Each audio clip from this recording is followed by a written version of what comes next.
Hi, Sunshine Friends. It's me, Isaac, and I'm going to read Chapter 6 out of Polar Bears Past Bedtime, which is part of the Magic Tree House books, number 12. Chapter 6 is called Flying Bears. The cubs whimpered loudly. They want to go to her, but they're afraid of the ice, whispered Jack. Annie petted the cubs.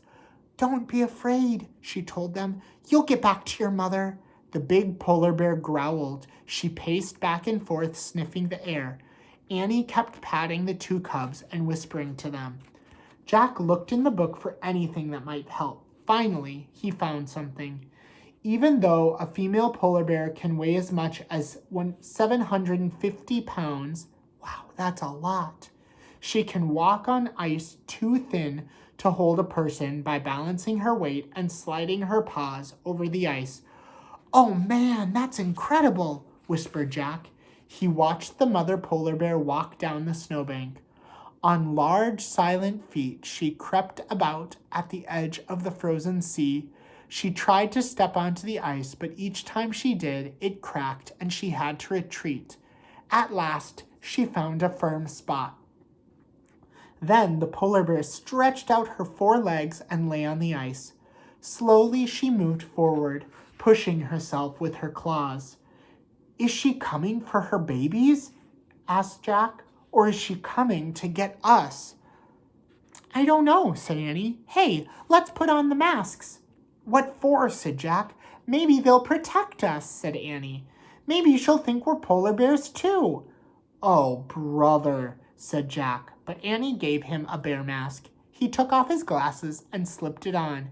Jack peered through the mask holes. It was hard to see the huge white bear sliding over the frozen sea. He squinted. That helped.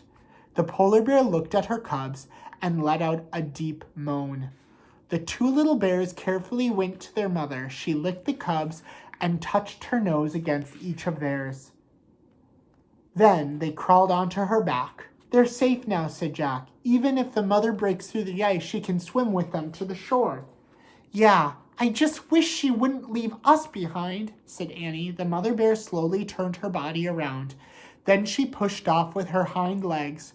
With her cubs on her back, she began sliding away. Let's try moving like her, said Annie. But we could break through the ice and freeze to death, said Jack. If we just stay here, we'll freeze too, said Annie. Remember the seal hunter said his people have learned from the polar bears. Jack took a deep breath. Okay, he said, let's try. He lay on his stomach. He spread out his arms and legs. Then he copied the bear. Look it.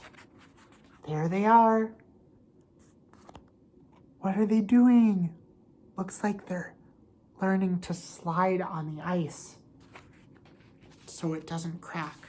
He pressed his mittens against the ice and pushed off, sliding his feet.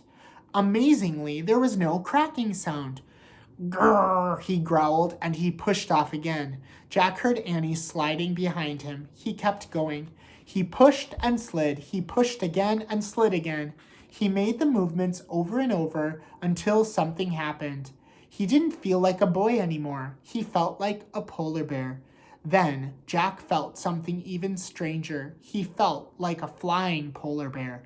Jack swirled along as if his arms and legs were giant wings, and the moonlit sea ice was a glassy sky. He remembered what the seal hunter had said.